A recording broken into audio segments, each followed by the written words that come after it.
I just want you to know I might have to just minimize Zencaster because every time I look over like my I just I'm not like my script's right here in front of me, so I'm Uh-huh. looking right here, but like every time my eyes wander to you over here, I see the fucking sheet monster. What Uh-huh. is under there? A mannequin. You just have a mannequin? I got a mannequin recently. My dad was like, you're always trying to do these 3D printing armor projects. You need a mannequin. And I was like, I fucking need a mannequin. I, I, And it's I- very fun to have a mannequin in your house because you scared the shit out of yourself 10 times a day. there were a lot of places I thought our conversation was going to go today. I got a mannequin recently. Was just not one of them.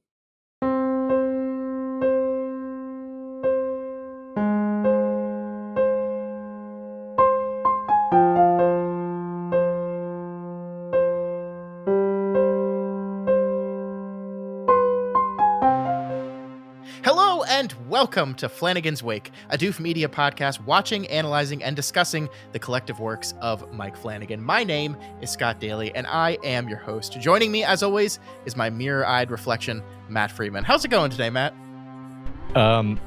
It's going great, Scott. It's going great. Did I ever tell you that I actually have two very large antique mirrors in my house, actually?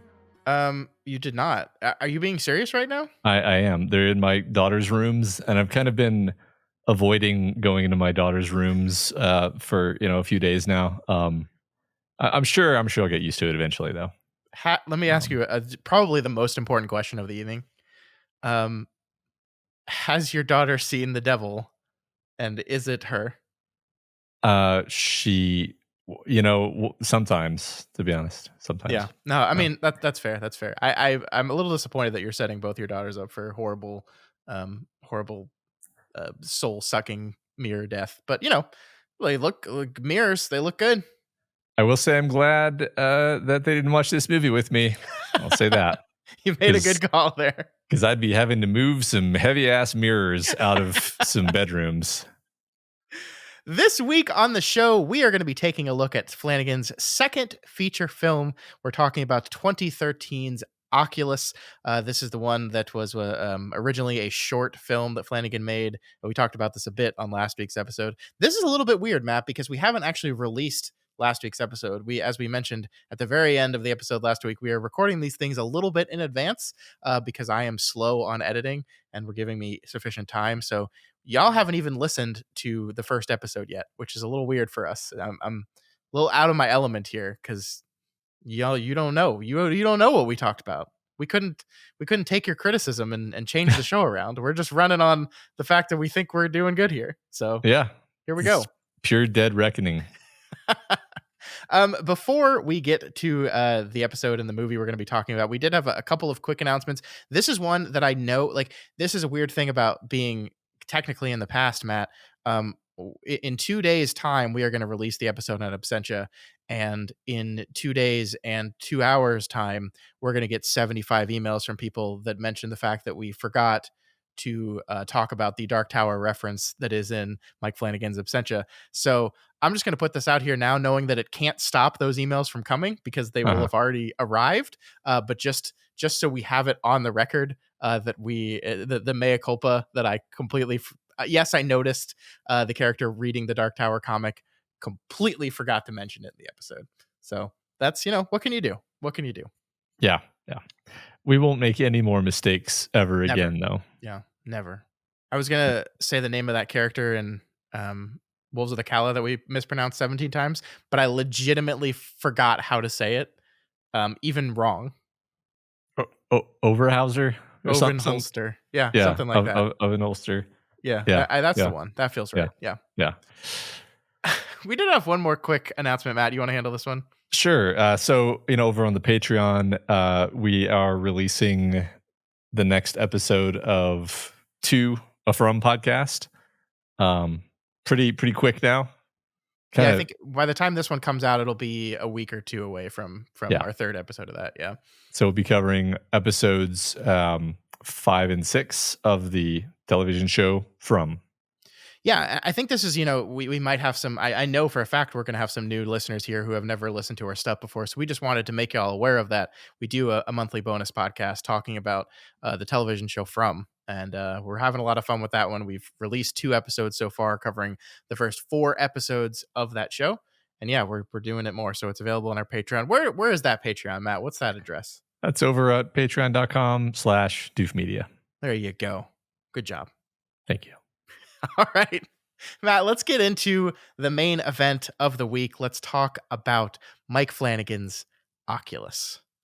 What is this movie about, Matt?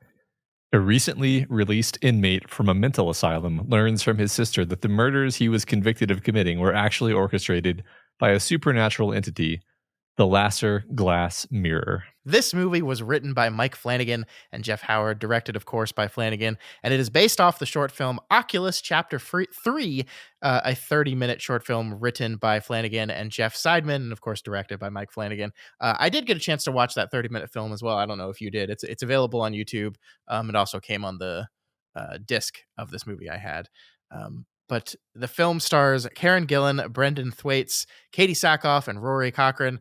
It also, Matt, just a little bit of trivia for you here. It is the first appearance of Flanagan's future wife, Kate Siegel, who gets the honor of playing the creepy mirror ghost, Marisol Chavez. So she's that one that's probably scared you multiple times throughout the course of Wonderful. this movie. Here she is. So I imagine we're going to talk about Oculus Chapter 3 a little bit in here. Did he name that following the Star Wars Episode 4 naming scheme? I think so. The original plan for Oculus, as I understood it, was he wanted to write a series of short films, kind of a series of anthology short films, all centering around this mirror and it horribly killing people with its evil. But he was having trouble getting the funding to do that, and so he elected to just make one short film. And the one he made was the third one he had planned, but it was the one that told like the history of the Lasser Glass. So he felt like if he was only going to get to make one of these, the one that kind of outlined the history of the mirror was the one that he wanted to do. Also, maybe coincidentally, maybe not, but the one that took place in a single room and was much easier to shoot on his shoestring budget he had. Probably made a lot of sense too, with basically one actor. There's a few other actors in there, but basically one actor, one location, leaning into solving budget problems. So that's why it's called Oculus Chapter 3. Gotcha. So it's a more authentic version of the George Lucas naming scheme, actually. Indeed. Indeed. I think actually, and when you look at how this movie ends, you could argue that Flanagan has left it open for this to be a continuing anthology series, right? This is the mirror defeats this family, but there are more families out there, more reflections to be found out there. Of course, that hasn't happened, and I don't know if that ever will happen. I don't know if that needs to happen. I'm pretty happy with how we left the Lasser Glass in this movie. Yeah, I agree. I thought it was interestingly like slightly meta. If you don't mind, like this is maybe a weird starting point to talk about this movie. No such thing. Let's do it. Let's go. But like I kind of toward the beginning, when you realize, okay, we're being drawn into a supernatural scenario.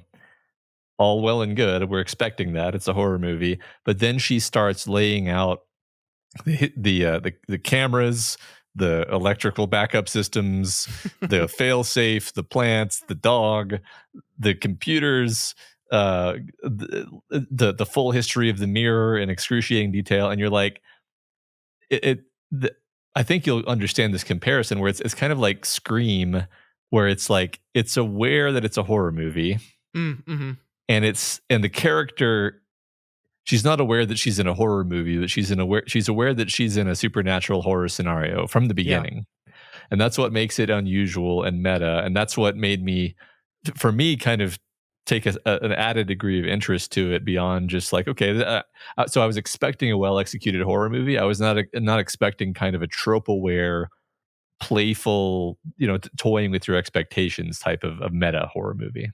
Yeah, I actually love that you started here because I think this is one of those things that with a lesser writer, a lesser director, is a sequence that just doesn't work. This is I counted it. It's 13 minutes long from the beginning of this explanation through all of everything to the end. It's 13 minutes of essentially one character expositing to us all this stuff, and Mhm. it shouldn't work.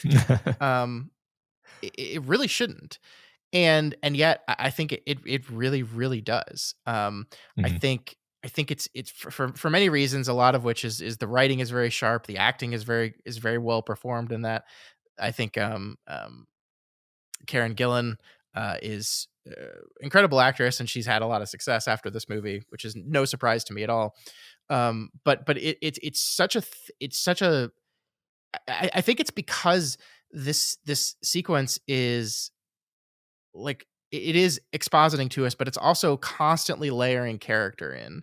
Like we're constantly like seeing the dynamic between these two characters. We're seeing kind of Kaylee's uh, the seriousness and the devotion with which she has meticulously planned and researched and is executing this plan here. Which is interesting in and of itself, but is also just like really fascinating to see how the two children reflect each other and differ from each other in a lot of ways.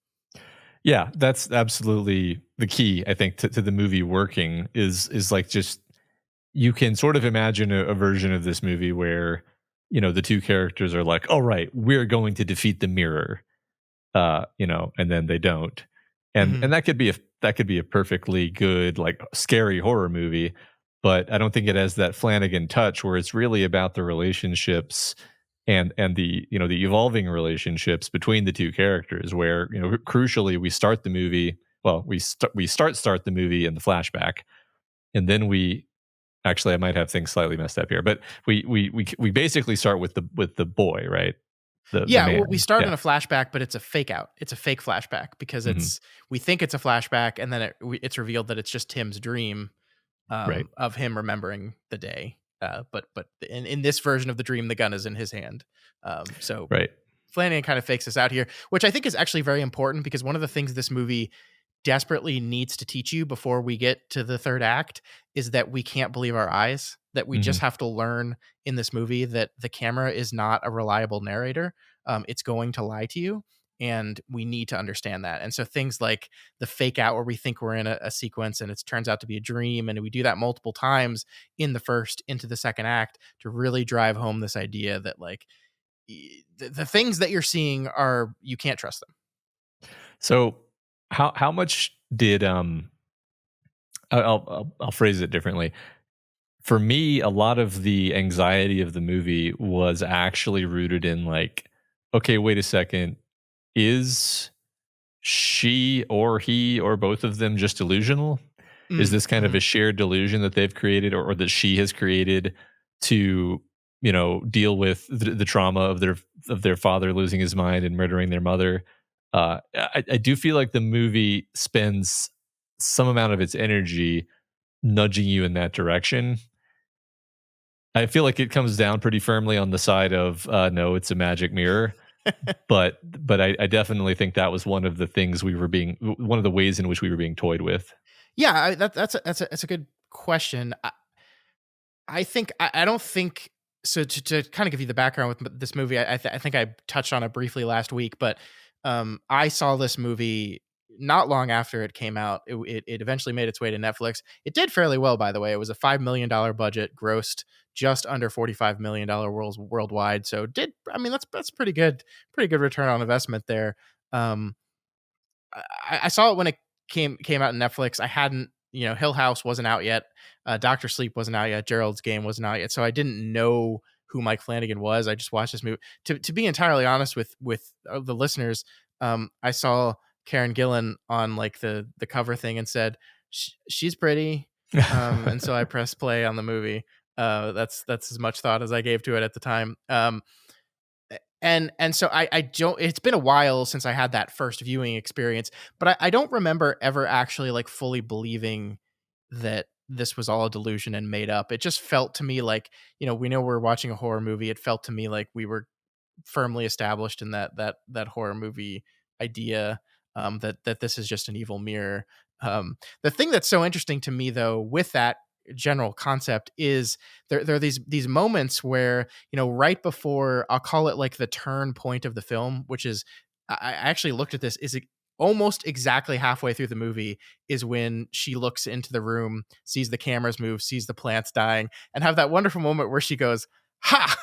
I watched the director's commentary on this one. It's very good. I recommend all Flanagan director's commentaries. I'm going to try to be watching all of them as we go through, just to give a little bit more information as we go. But apparently Karen Gillan was worried about that "ha" line. She's like, how do I say that? How do I do that? Yeah. How do I make it work? And I think it actually ends up working perfectly in the moment, because it comes off as like sibling, bickering, and I was right. But it's perfectly halfway. But leading up to that moment is when Tim is kind of starting to take control of the situation. We haven't seen anything happen yet. Everything that Kaylee has said isn't coming true. And he's like actually giving like a good advice for how to get over trauma. It's like, Mhm. look, this horrible thing happened to you when you were a kid. Your brain found a way to deal with it by inventing these things. And he's like giving all this good advice. And I think things that ultimately like would have been healthier for them to do, regardless of whether it was a real ghost mirror or not, like it would have just been healthier for them to move on from the horrible things that happened to them. Like, for example, she wouldn't have been horribly murdered by the end of the film Yeah. if she had been able to do that. So I do think it's really interesting that I don't think Flanagan ever wants you to fully buy into Tim's, like the fact of Tim's argument that this is not real, but I do think he wants to demonstrate this is the healthier alternative to what we're doing here. Yeah. To regardless of the fact that this is indeed a demon mirror, and it did destroy our family, like, you need to move on from that. Yeah. It serves you nothing to have wasted and invested your entire life into this one thing. And of course, the ending of the movie basically proves that out, right? Yeah, I mean, I think much like the ending of the previous movie that we watched, the character basically hubristically puts themselves back in the position that they barely escaped from, barely survived the first time, and is like, "I'm gonna beat you now on your own terms." And then the supernatural evil is like, "No, you're not." And then the bear trap closes, Yeah. and I mean, it kind of reminded me. Longtime listeners will appreciate the reference of the Pact universe, the fictional universe, where it's this like a supernatural setting where, as the movie goes on, you realize increasingly how totally screwed they are, and in fact, they were screwed from the moment they walked into that house, Yeah. and the mirror has been toying with them the whole time, and if they had tried to leave prior to that, it probably wouldn't have let them. They probably would have thought they left and then realized they hadn't, etc. Your impression is overwhelmingly like, basically she brought this upon herself because it was all she had to do was move on. Like you just said, all she had to do was move on, live her life, and she had to sort of literally. I mean, I think it's material that it's back in the same house. It's like she's trying to recreate the trauma, um, rather than trying to move on from the trauma, Yeah. and that's what gets them. And her fail safes are all rooted in, technology and these things that sound like bright ideas, but actually have do not equip you at all for actually dealing with, like, the danger that's going to be present in this thing. The way this thing is dangerous is not dangerous in like the fact that, oh, I know it's gone up by 5 degrees in the room now. Haha. It's like, no, that's actually not going to help you at all. Tim lives. Maybe it's not because he had better mental safeguards, or maybe it is. Like the moment that Tim escapes from the illusion and that Kaylee is unable to, is because she finds herself back in the office at the very end, looks into the mirror and sees her mother calling her towards the mirror. And that wonderful scene where she kind of comes out of the mirror. Actually, I looked this up, or they talked about in the director's commentary, where they just did kind of the thing that Terminator did. Remember when he's looking in the mirror and repairing Mhm. himself? It was just like a fake mirror, Mm. and they just moved the wall and had her standing on the other side, and then they just in post made the like kind of mirror effect on the glass in. Really, really wonderful scene where she just completely succumbs to, because she's so desperate for her mother and father still, because she's not over their deaths. She hasn't processed this. She hasn't dealt with this. And she goes in for the hug, and it is the hug at the end that damns her. Um, Mhm. I think all this is laid out really, really well.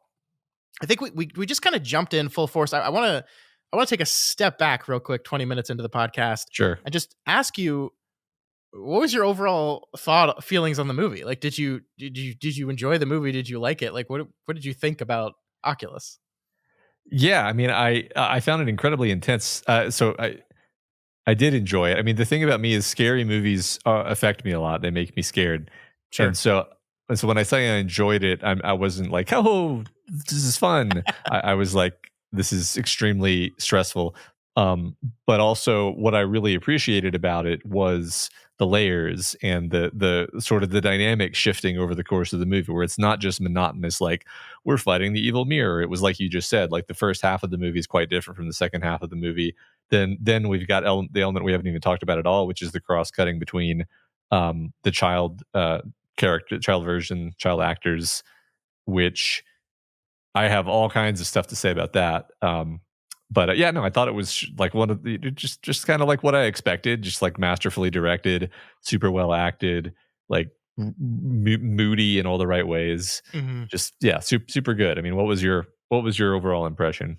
Yeah, I really, really, really like this movie. I tweeted this out today, or whatever the tweeting is called on Threads. Threading. X, I threaded it. No, I didn't do it on X. I did it on Threads. Because I'm a Threads guy now, apparently.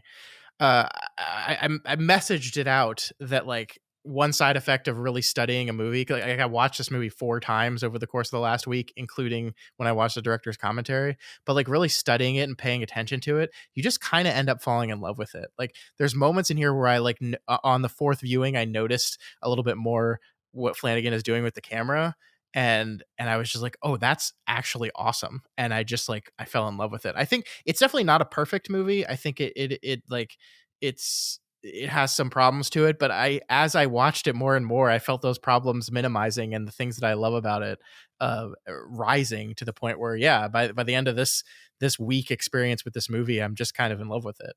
yeah. I think it's remarkable, actually. So just on the topic of problems, I thought there was one interesting thing that happened with my viewing, where from the beginning to the ending of the movie, I changed my mind about something. Where at first I was like, man, I'm so confused. Uh, like, is this the past, or is this a different family, or no? This is supposed to be them as children, okay? But Yeah. like, there aren't any visual cues that this is the past. Like everything, they're not. We're not getting the visual language of cutting back and forth in time. That's confusing, and I feel disoriented. And then, like, by the end of the movie, I was like, repeat everything that I just said, except that's confusing, and I feel disoriented, because that's the point of like, that's your they are trapped in the past. Yeah, I mean, there are clues, but they're very minimal. Like, I think you can see in young Kaylee's room, there's like the iMac, like the multicolored iMac. Because Mhm. the problem is, like, I'm still put in the mind of it's the 1990s, and therefore the past is the 80s or the 70s. But in Right. this movie, the past is like 2003, and the present is like 2013, essentially. Yeah. Um, I think it's actually 2014, but, like, so yeah, like, stylistically, there's not too much of a differentiating between, like, what things looked like in 2003 versus 10 years later. But Right. yeah, I totally agree with you, though. It is part of the point that, especially as we move along in the movie, we are jumping back and forth between these two period moments in time. And as the movie advances and we get closer and closer to the climax, those two reflections of each other, we could call it, are starting to mirror each other more and more, and we're flipping back between them faster and faster, to the point where in the third act of the movie, like, these two things are essentially just layered exactly on top of each other. Where, like, literally characters from the future are interacting with characters from the past. They're jumping in and out of the scene. Like, I think they really did things where they weren't cutting anymore. They were just, like, having, like, young Kaylee walks off screen, and then adult Kaylee walks on screen within the same cut. Mhm. I think they're doing stuff like that. So it becomes completely disorienting, completely confusing. You're not sure where you are. There's also, by the way, little things that Flanagan did that I didn't even notice until I listened to that commentary. Like there's a scene when young Tim is watching a cartoon on television, and suddenly the television like goes staticky for a little bit. Apparently in that static for like 2 or 3 frames is adult Kaylee looking into one of the cameras in the office room that she set up to look at the mirror. Like, Mm. and you can barely see it, but it's there. That along with the moment where you see little Tim and big Tim kind of like look at each other, it really, Mhm. not only are we like jumping back and forth between past and present so often that they're kind of blending together, but it almost seems in a weird way that like on both sides of this it's all blending together, like Yeah. that not only are the people in the future remembering the past, but there's a kind of weird otherworldly mesh of this to where the characters in the past are witnessing the future in a way, which I think demonstrates the cyclical, horrible, trapped nature of all of this, right? Yeah. That this is like getting to the central metaphor of this is that this is family trauma. This is stuff that is inescapable. You return to it, you reflect it, and you ultimately can't escape from it. Yeah, I think seeing the future is like, yeah, this is your fate. This is what you are doomed to. Yeah. Um, and I actually think like it's a textually valid reading to say that yes, indeed, the young children were seeing the older version of themselves, probably just confused by it, Hmm. actually, Yeah. but then ended up, essentially enacting that, reenacting their trauma exactly, being trapped in the pattern of it, just like you said, and using a mirror as the metaphor for that is great. I never Mwah, mwah. never really Perfect. thought of mirrors. Yeah, no, it's great. There was a minute there where I was wondering if like maybe the whole adult plot line is not even really happening. Like this is something more like a vision that the mirror is using to torment the kids. And I kind of kicked that interpretation around, but I'm like, nah, the way the movie ends, it's pretty clear that like the events of the movie happened. Yeah. So I set that aside, but I think thematically it works best on that level. Yeah.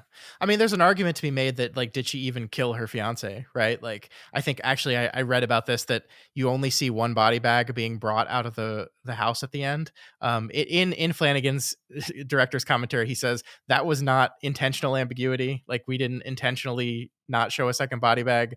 In their mind, yes, she actually killed Michael, I believe his name is, her Mhm. fiance. Yes, she did.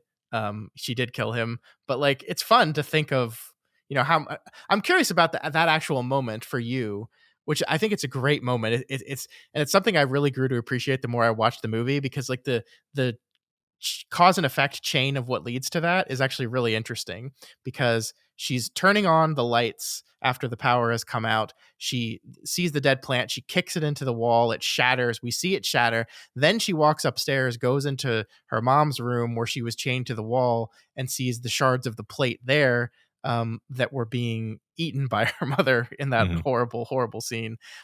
Knows that's fake. She's like, ah, this is fake. She gets downstairs again, sees more shards, assumes those shards are part of the same shards that she saw upstairs, like thinks she's outsmarting the mirror again by showing her camera and being like, ah, Mhm. yeah, see, these aren't really here. In the meantime, she's got a piece of pottery that's been in her hand the entire time, from the thing that she kicked and broke. That's I think the most kind of evil and wonderful thing about this mirror is it itself like doesn't actually do anything, right? Right. Like there's never a moment like there are like mirror ghosts that we see in Marisol and the other ones, but like none of the violence committed against any of the people in this movie were done by a ghost, right?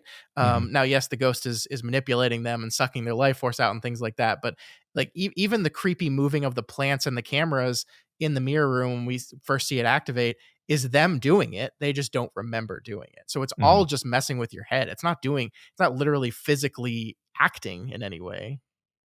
Yeah, and you get the sense that like I don't know if it's a rules thing or if it's just less fun for the mirror, but like it probably can't just make you like slit your own throat or something, or Mm, maybe mhm. it can, but it wouldn't. Yeah. because it's way more fun to like make you just like I think it's good that the movie tells us all of these past stories about things that happened to people, because some of them are extremely horrible and vivid, and they stick in your head really well. And Yeah. like what the one that comes to my mind right now is like a woman who died of dehydration in a bathtub. Yeah. And at the time you're just like, actually what's funny is while she's explaining all these things at the beginning, you're like, these things all seem very disconnected and different. Like it's not like there's not an obvious pattern that's like, oh, they always hang themselves or something. It's seemingly random, and then you realize like, well, it's things that it tricks you into doing by showing you illusions. So probably that woman had just sh- misled her into thinking there's no water, and she's trapped in Yeah. the room and she can't move and she dies of thirst because she Yeah. doesn't see the water, she doesn't perceive the water. Yeah. And the one Um, woman who locks her kids in a cistern, like, said that she thought she was just putting them in their beds, like she was mhm. just putting them in their cribs. Yeah. So that's how it does it. It's all messing with the brain. And that leads me, I want to talk to you about this because I'm not sure about this. Obviously, like the metaphor and the idea here is this idea of family trauma and how family trauma is passed down, and it's this horrible cyclical thing. I do think the movie is at least leaving the question open of like, okay, yes, her parents were corrupted and manipulated by this mirror into doing these terrible things.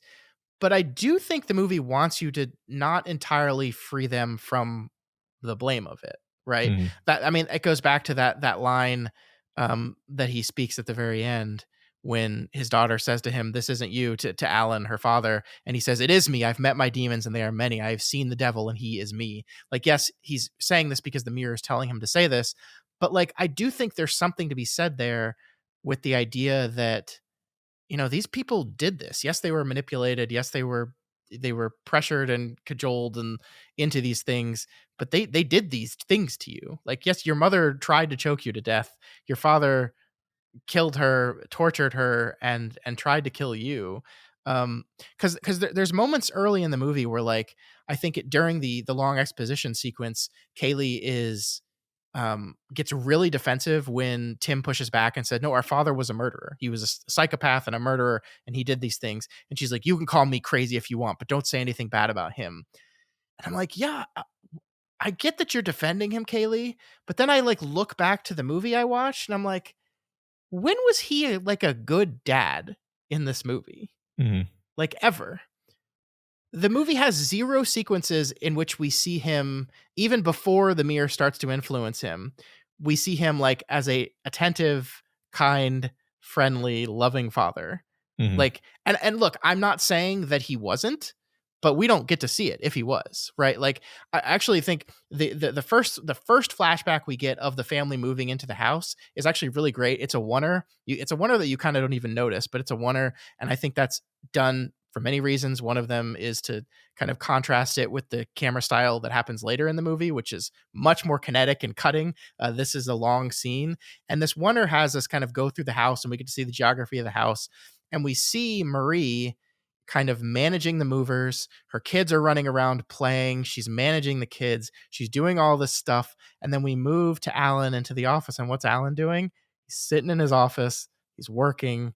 And the kids come in to talk to him. And he's just like, "She's not here. Leave." And like, I couldn't get over this idea that, like, he doesn't seem like a very present father. And yes, like, not being present does not correlate to will murder you, but like, I do think that's an interesting choice to not uh, to not show any presence or kindness or anything like that. Yeah, there doesn't seem to be that scene, that scene that you expect to get, sort of, where it's establishing like, oh, she and her father had a really special relationship. Yeah. That is not there. We do get one scene where um the him and the wife have like a good interaction where like Yeah. she's worried about something, and he's being kind and they're being romantic, and it's and like And then so he goes down on her, so we know he's a good guy because he's willing to do that. he's a good husband, at least, even if not a good father. Did you Um, notice, by the way, complete non sequitur, but immediately after the scene where we see him going down on her, he goes down to the kitchen and gets a drink, and the juice box in his fridge is called Tasty and Juicy. And it's just, it's perfect little connection of events there. that's I did not connect those two ideas. No, thank you for that. You're welcome. Um, uh, yeah, no, it's so like one question I had in my mind, and it's a question that you don't get an answer to. The movie is designed to not give you the answer. Is like, what does he think he's doing as he is doing these things? Yeah. So for example, I lean toward when he finally murders his wife at the last. I think he knows what he's doing there. Like, I don't think Mm. he's like, oh, gotta pick up this fake gun and shoot it at the ground. Like, no, he knows he's killing her. I think he's broken by that point. Yeah. Maybe earlier in the movie there was more of the like messing with him stuff where he did things the stuff with his fingernails, clearly he wasn't aware that he was doing. Do we Yeah. want to talk about that? While we're here? Fuck, Maybe man. we can just have like body horror a sidebar here where we just cram in all the body horror real quick. Yeah, let's Talk do that. about Let's the get it. fingernails. Let's get it and let's move on. I don't even want to talk about the fingernails. They're so gross. Yeah. It's great. So Flanagan is pretty notorious for this, actually, which is funny. Because you've seen Gerald's Game. We haven't covered that. There's horrible hand mutilation in that. I believe Doctor Sleep has some as well. And of course, now we have this movie. I saw in the director's commentary, by the way, Flanagan like has two pet peeves as far as like gore, and it's hand stuff and eye stuff. Mm. I'm like, Mike, what do you mean? Yeah. Apparently this one with the fingernail was a thing that his producers really pressured him to put in the movie. Like, because no, we need to see it. We need to see the fingernail. We need to see it get ripped off. He didn't want to do it. He ended up doing it. And I think what he said was he had to leave Video Village during the scene of it. Like, he couldn't look at it on the camera. And then after he looked at the final edit of it, he hasn't looked at it since. Like, anytime he's seeing the movie or was looking at the movie later for mixing or anything, he just looked away at that part. So he is great. like legitimately like freaked out by that stuff. But maybe that's part of the reason why he loves putting it in, right? Is it's like, this is something that makes me uncomfortable. It's going to be good. And it is remarkably effective here. I love the buildup of that sequence, like just the confusion of he takes the Band-Aid off, he sets it down, then suddenly the Band-Aid's back on, and he's like, what? I've used like those stapler removers for a lot of things, Matt. I think I would need to be pretty desperate to grab that puppy and try to be ripping off a Band-Aid with it. The second he grabs that, though, you know where it's going is the lovely part of the scene. And I think the same thing for the sequence later in the movie where she bites into the apple. Like, he sets it up so perfectly where she puts the light bulb and it rolls next to the apple and the camera stays on it for just a second too long. That makes you go, oh, Yeah. Yeah. I know where we're going here. Brutal. Both of them. Absolutely. In both cases, I think you're exactly right to bring up the build-up as being the crucial part. Like for me, and it's like the thing with the light bulb, by the way, is like we don't see much actually. Mm-hmm.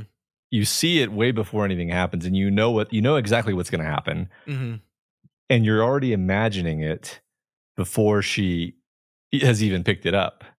And then she picks it up and you're imagining it. And then she puts it in her, and then she brings it to her face. But the camera is showing her feet when she takes the bite and the glass falls. Perfect. And it's that's what I love. And I've always loved this about like the best of horror to me that really messes me up, especially body horror, is when you don't see it. When you just, you've made it very clear to me what's happening, but you're not showing it. Because now it's in my brain and I'm imagining it, which is worse than if you were just showing it. Personally. That's really funny because Flanagan wanted the only cut in that sequence to be the glass falling, and then we don't see anything else. And it was, again, his producing partners that said, no, we need to see the glass in her mouth. I think the sequence where she pulls the piece of glass out of her mouth is disgusting and brutal, and I love it. But I do kind of agree with you. Like, the most effective moment of it is the bite and the glass falling on the ground, and that's all you see. I actually looked back at this. She does grab the apple. That's the movie doesn't even cheat in that regard. She does grab the apple. She doesn't grab the light bulb. So like it kind of perfectly sets up the reveal that, oh no, that was all manipulation. It's great, Mhm. great sequence. Yeah, same with the Yeah. fingernail. We also see um, Marie eat plate, which is Mhm. pretty fucked up. Yeah, okay, so let's talk about the Marie stuff maybe, just Sure. because like, it's so upsetting to me.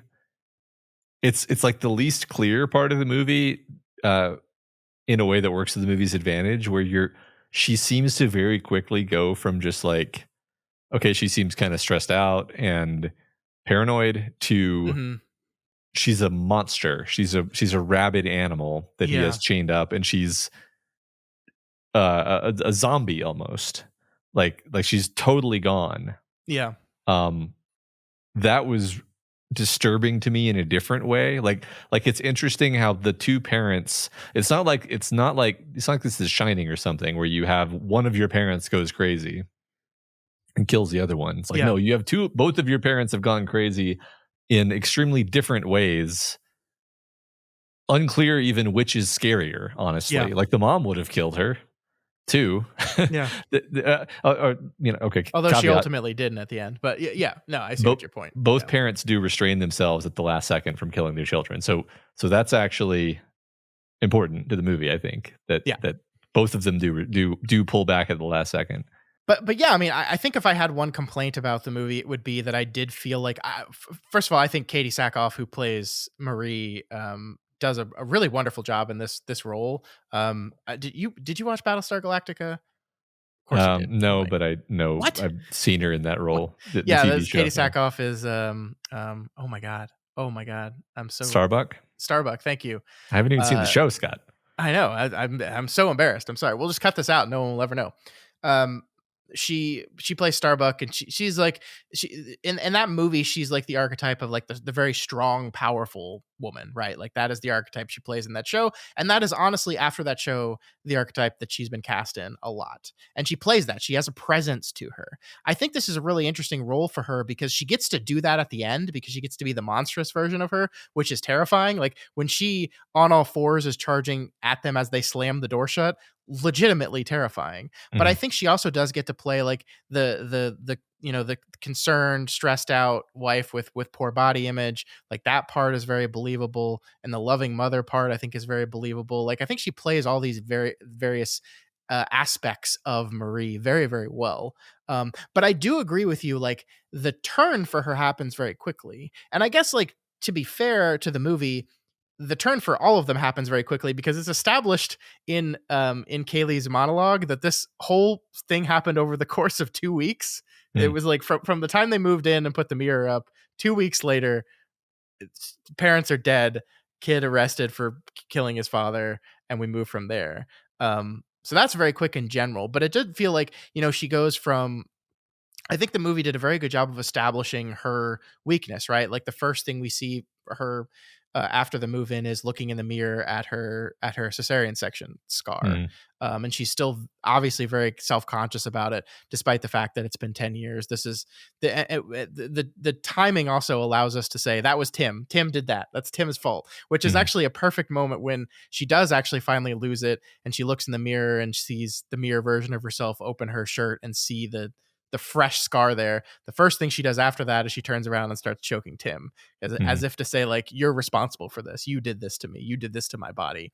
I think all that stuff is really good, but it does just really feel like she's um, grabbed by the mirror after that moment, and yeah, just stops becoming a character. Just stops becoming. She's not a person anymore, and that did feel a little fast for me.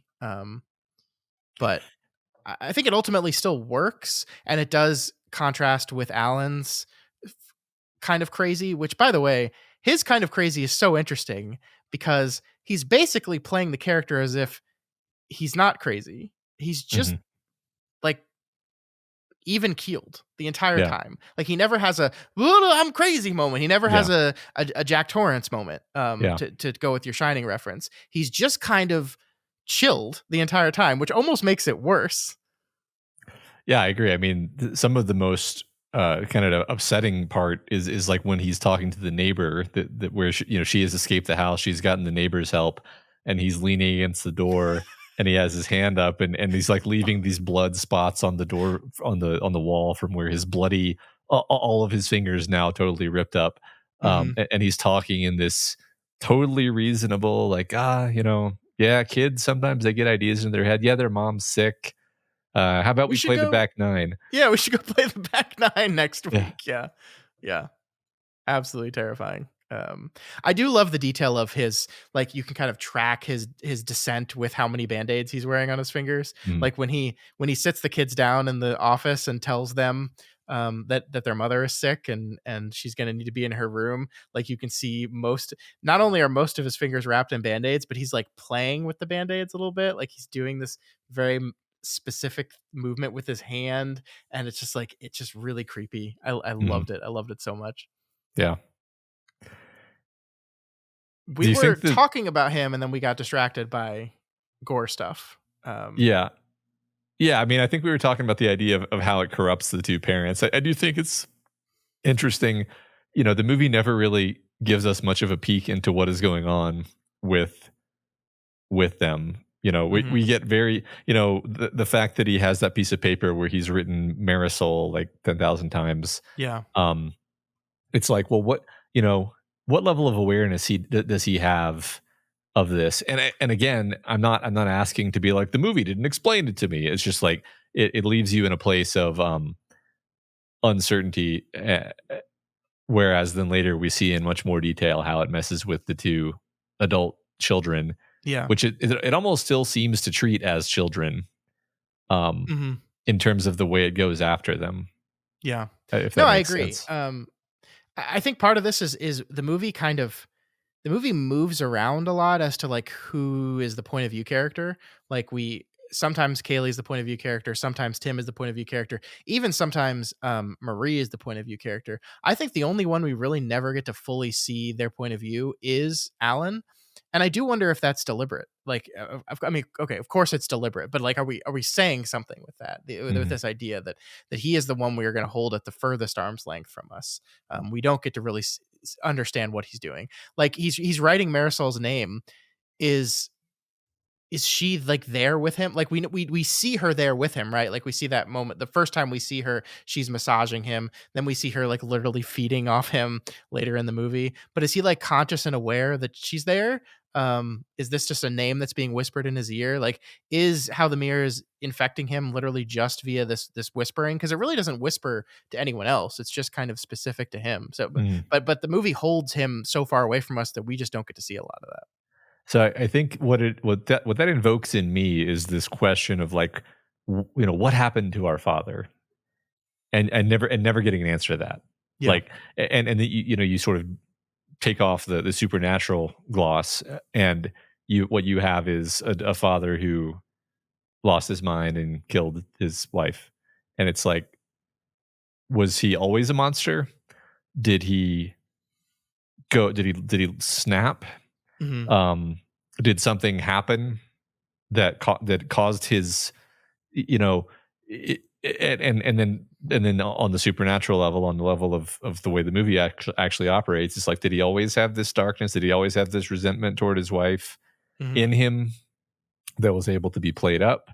What was he, maybe kind of a violent man, and this was just exacerbated? And uh, uh, like, I think that's why she's defensive of him. His daughter is defensive of him. Is maybe like, you're usually defensive if you know there's a seed of truth. If somebody Yeah. if somebody insults your loved one and it's totally off base, you're just like, what are you talking about? Yeah. If you know they have a little point, you're like, hey, you are not allowed to say that. Only I can say that. Yeah. Um, Well, uh, and I think we desperately want to believe that our parents, above all else, are the ones that are going to love and protect us, right? I think mhm, that is why, like, abuse coming from your parents is some of the worst possible thing you can experience, because it's this incredible betrayal of this very intimate trust between a parent and their child. And so it totally makes sense that Kaylee, in her trauma, is, like, desperately searching and holding on to this supernatural explanation for all of it. No, that wasn't mom. That wasn't dad. They didn't do that to us. They didn't choke us. They didn't try to kill us. They didn't kill each other. Dad's not a cheater. He's not a murderer. It was the mirror. It was the mirror. it was the Mhm. mirror. And like in the universe of the movie, that's true. But like I think in the deeper, more metaphorical like theming of what this story is trying to say is essentially no, it was him. Mhm. And I'm not saying that the secret of the movie is actually the mirror wasn't supernatural. Like as we talked about, yes, it obviously was. Like yes, but like when we break it down to thematics, your dad did this to you, and then you, Tim, repeated the cycle. You couldn't escape from the trauma. You tried, and so your sister died, and now she's the next victim of it. And are you going to be able to escape from it now, or not? Or is this going to be a horrible cycle that's just going to continue and continue and continue? Um, and I think that's it. That's essentially it. And Yeah. um, that explains her defensiveness. I think you're right. She sees a kernel of truth in the argument he's having. So I think it gets to be both. That we talk in Stephen King a lot about Stephen King kind of defines two levels of evil in his universe. We have the supernatural level evil that is like your outside forces, your monsters, your Pennywise, things like that. And then it usually in the same universe also includes the mundane evil, the people and the terrible thing people do to each other. And so often in Stephen King, the evil is committed upon by the mundane actions of people, but it is channeled from this deep dark reservoir of unending evil, but it has to be let in, it has to be brought in to the mundane. And I don't know, like I'm not saying that Flanagan like establishes that in this movie, like that there's a clear textual establishment of that's like, yes, this mirror came in, but we let it in. Yes, we allowed this to do these things to us. Like it doesn't seem like they have a lot of control over it, but I think the metaphor still works there. You know what I mean? Yeah, well, what I think is kind of happening in this conversation is the many hours we spent talking about The Shining are kind of leaking through Sure. because and also I can see why this director then goes on to direct the sequel to The Shining, which is exactly about the thing that you just talked about, this idea of Yes. generational trauma Hmm. and recommitting the sins of the father. And we talked many times, particularly in the book, the book The Shining, about the idea of like, is it Jack doing this or is it the hotel doing this? And you kind of want to believe that it's the hotel making him do this, but he Jack in that movie is, or sorry, Jack in that book is a pretty big asshole actually, and he does more than enough to leave the door open for the hotel to walk into his soul. Hmm. Um, and also it's like the alcoholism thing. There's not really anything that's similar to the alcoholism per se in this movie, but I think we're in the ballpark of saying like uh, uh I guess the part that most interests me about the movie and what the movie is doing is it leaves us with this question of um what was him versus what was the mirror, and it doesn't answer Yeah. it. It's fun to talk about and go back and forth and say our opinions, but the movie doesn't have a firm stance on that, and leaving us with that ambiguity is like exactly the ambiguity that those two kids were left with for 10 years. Yeah. um No, for sure. And I think, speaking of that, the movie doesn't come right out and say this. I do think there's a moment that I clocked that I want to talk to you about briefly. It's that jump scare sequence where Kaylee wakes up in bed with her husband and gets out of bed, walks downstairs, and then finds herself in the office with the mirror and kind of walks up to the mirror, and then she turns around and her dad's there choking her. mhm. It's really interesting because in that dream, it is not mirror dad version. Like the movie firmly establishes when you're seeing like a mirror ghost, their eyes have been replaced with mirrors, right? Mhm. But the version in that dream she has, in that night terror she has, it's just her father. It's just her father, normal eyed dad choking her in that moment. So I mean, we pretty firmly establish in that sequence that night terrors are a thing that Kaylee has been suffering from basically her entire life. Her fiance's reaction to them is it you're having another night terror. This is a regular occurrence with her.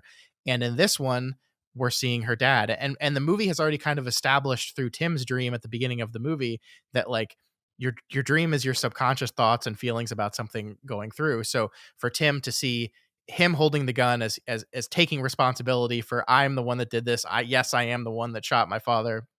which of course we learn is not technically what happens.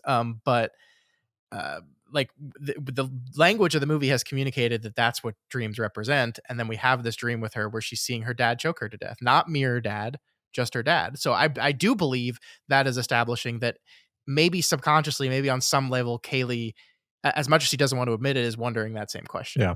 Well, and on a conscious level, she tells us like there's sort of a, why are you doing this, Kaylee? Why? And she's like, this is to get proof to shove in the faces of all of the people who think that my dad is a murderer. My dad is Yeah, not a murderer. And this, and it's like she's so insistent on this because she's not sure.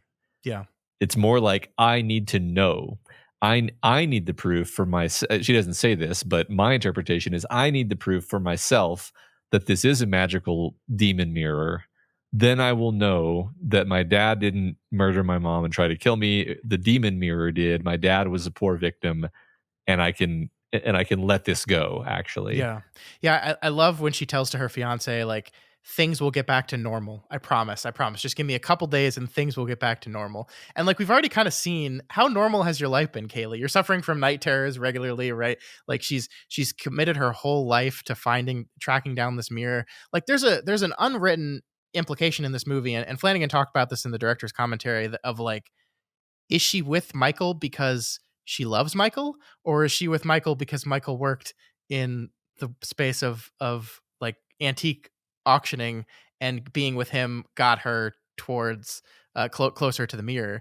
I think Flanagan says this in the director's commentary, and I think the movie eventually shows it, that like, no, she does have feelings for her. No, she does love him. When she kills him, she is genuinely distraught and broken, as like that she just murdered a man that she loved. So I believe that she does actually love him, but that doesn't necessarily mean that she didn't like originally get with him because this was an into a world that she needed to get in to track this mirror down. Like she does feel like firmly set on this path. Everything be damned. I really want to talk to you about that lunch between her and Tim at the very beginning of the movie, because it's one of my favorite scenes. Um, okay. in This is one of the things I noticed Flanagan doing something really cool here that I didn't notice the first time. So first of all, they like sit down and everything starts out with Kaylee is first uh like, you can stay with us forever you want. All the research says you need to you get your own place, and the place should be small. And then she hands him this big pamphlet, and it's this really warm moment of like, oh, you've done like research on how people can exit like an insane institution essentially and get back into reality. So you like care about your brother and you want to see him healthy and happy going forward. It's just really good way of establishing that. And you're like, oh, you want him to have a successful life. You want him to get over this. And then she says to him, I'm your family. The only thing that matters is that you're here now. This really warm moment that happens, and you're like, oh, this is great. And then she says, I found it. And the entire mood of the scene shifts like that. Not only, and Flanagan, this is, I love this so much. You need to go back and look at the scene. It's so great. The music changes, but Flanagan's camera does something. He breaks the 180-degree line. So Mm. essentially, we have two over the shoulder shots with her on the left, him on the right, and we're cutting back and forth between them. And then when she takes the conversation towards the mirror, I found it and I'm going to do this thing, Flanagan moves the camera behind her back to shift their positions in the scene. Mm. And it totally changes the feel of the scene. It's so good. They switch places. Like he was feeling good. He was feeling empowered. Like everything was going to be good. And then everything has changed. And we break that line. We break that rule. For people that don't know, there's like basically the 180-degree rule is that you do not move a camera in a scene such that it will result in people flipping to different sides of the frame within the same sequence, because it's disorienting. It's like, wait, like I in my mind I saw person A on left, person B on right, and suddenly they've switched without warning. That doesn't make any sense. It's a rule in filmmaking, but like and anything, rules like that are fine to break if you have a justified reason for them. And that's exactly what he does here. And it's so good. It's so good. I love it so much. Yeah.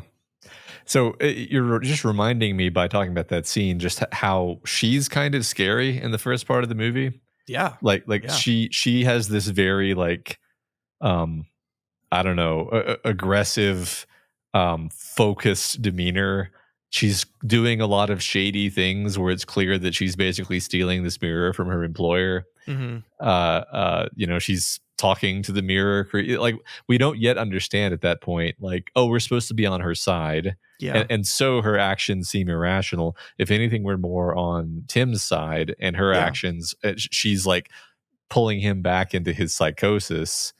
And even if you're aware that you're watching a horror movie and you're pretty sure that horror things are going to happen, you're like, you are broken now. Like, and Yeah. I think it's true. It's just true. Like, she's being portrayed as like she's way too intense. He at least got to go to a mental institution where he got some help. Yeah. All of the same stuff happened to her, and she just had to deal with it on the Yeah. outside. I mean, I think he makes this point to her, actually. Mm-hmm. Um, Yeah, I love how the movie establishes this. You know, the first time we meet adult Tim, we meet him head on. We see his face, we see him, we get to know him. The actor they cast for this, I think, does a great job of having this kind of his name is Brenton Thwaites. He has like a kind of very innocent, boyish face to him. And what is our introduction to adult Kaylee? Our introduction to adult Kaylee is we're behind her as she walks down a hallway, and her ponytail is like aggressively swinging like a pendulum. It's this mhm. really powerful thing. We don't even get to see her face until she gets into the auction and sees the mirror. So we're kind of this really kind of dichotomy of how we're introduced to these two characters, I think really establishes exactly what you're talking about. Also, like the way she pressures him, I think is really interesting. Like she says to you promised me you'd never forget what really happened. You promised. And he's like, Kaylee, I was 10 years old. And like, Mhm. he's right. Like, yeah, like Yeah. you can't hold me to a promise I made when I was 10. Are you kidding me? I've spent the last 11 years working to get over what happened that night. And you're going to hold me to this promise? And like, she manipulates him, she pushes him, she tricks him kind of into coming there, knowing that he would be kind of pulled back into it all. Like, yeah, it firmly established her as a character that eventually we get on her side and want her to succeed. Like we want them to win, of course we do. But you're totally right. The first act of the movie, we're like, no, this is Yeah. bad. Actually, I think most of what gets us on her side, if anything, is getting to know child her. yeah, hmm Which I wanted to at least say, I thought the child actors did a fantastic job. holy shit, yeah, I want to say particularly her, but only because she's more central. Like, yeah, I think the Tim boy actor did a great job. It's just he's got less like moments where it's about him.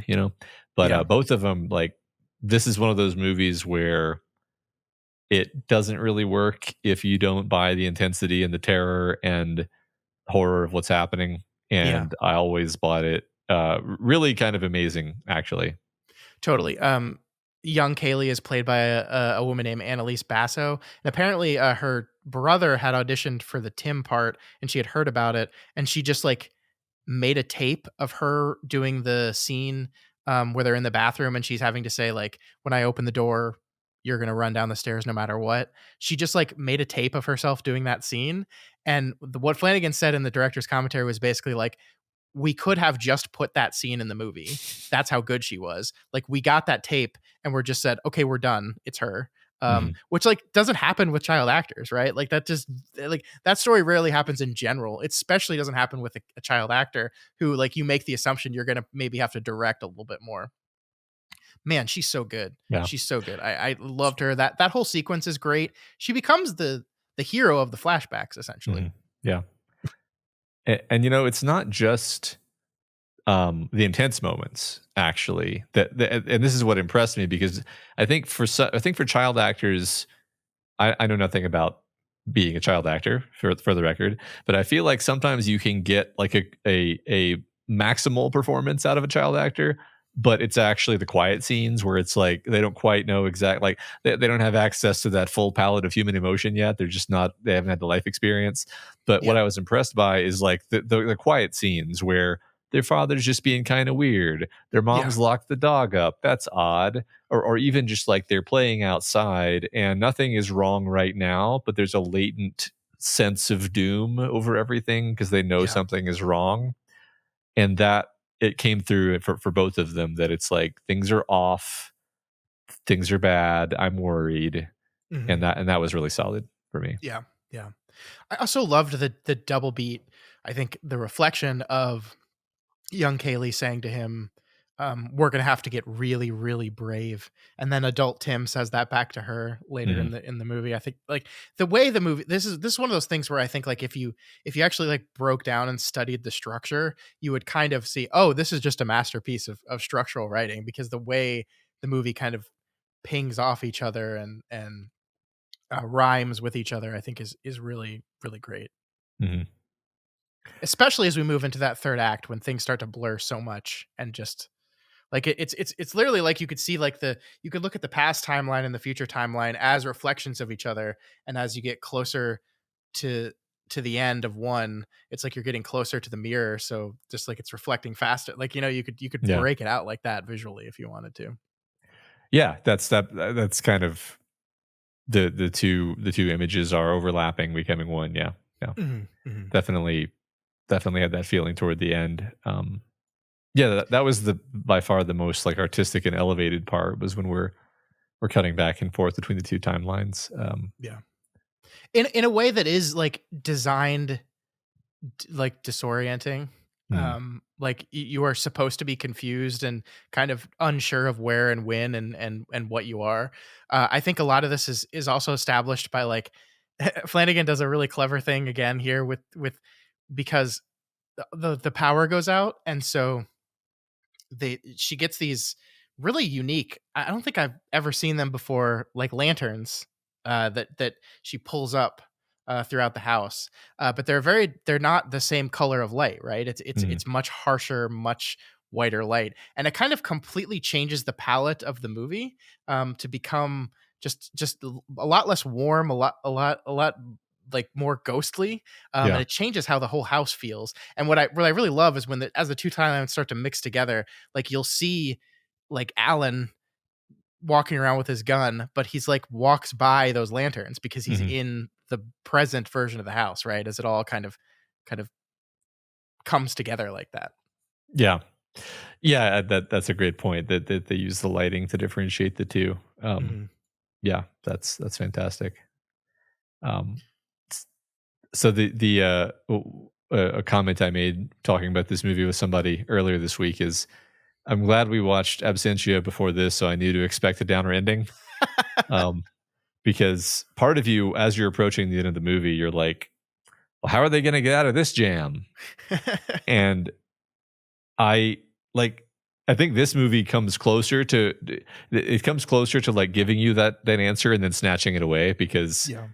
at the very last second you feel like he's got it, and then and I think the biggest tease is the boat anchor hits her in the neck and like smashes her into the mirror, but we don't see whether or not the mirror is damaged at all Hmm. because you're like and that was one thing that I was like really concerned about watching the movie. I was like desperately like looking like is it damaged? Like did the anchor go through her? Did it smash her into the mirror hard enough to damage the mirror?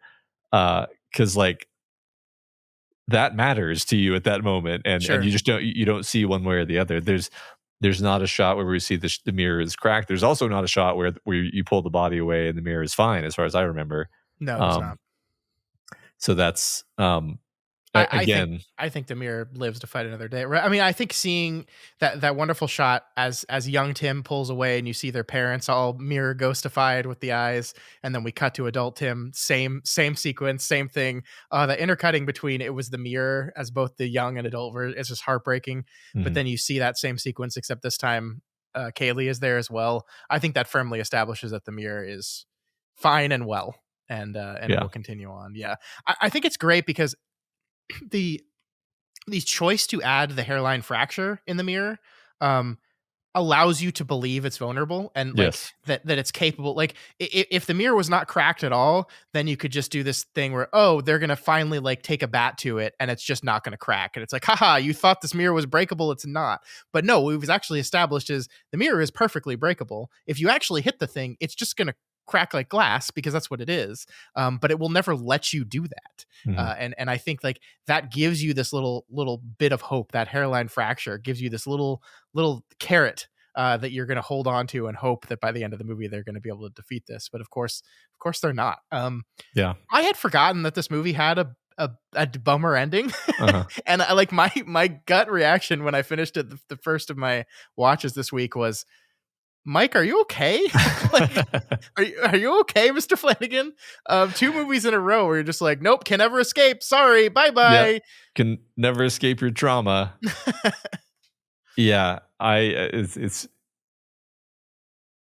again, I think just like with Absentia, I was like, okay, that's really messed up. It makes me feel bad, but in a way that feels totally of a piece with the story that we just watched. Yeah, And to the point even where I feel like if there had been some kind of like Munchkin solution of, involving a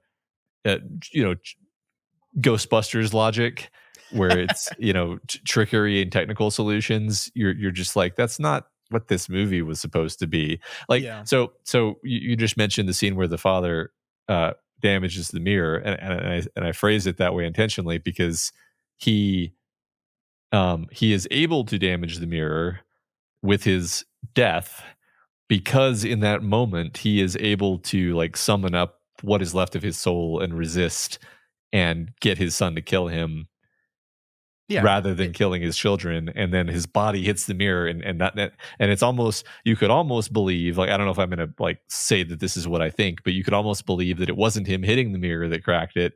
It was his like spiritual middle finger that made the mirror crack. Yeah, Um, his moment of self-sacrifice, his moment of clarity of soul, yeah, all these things. That is what ultimately led to the crack in the mirror. I think you're right there. and which even more of a downer implies that the two kids later in life were not able to achieve that same level of Yeah. self self-sacrifice or whatever it needed to be. Well, and I think what makes this downer ending fair is that like it was a downer ending caused by their own choices, right? Mhm. Like yes, they were not able to defeat the mirror, but like, you know what you could have done, Kaylee?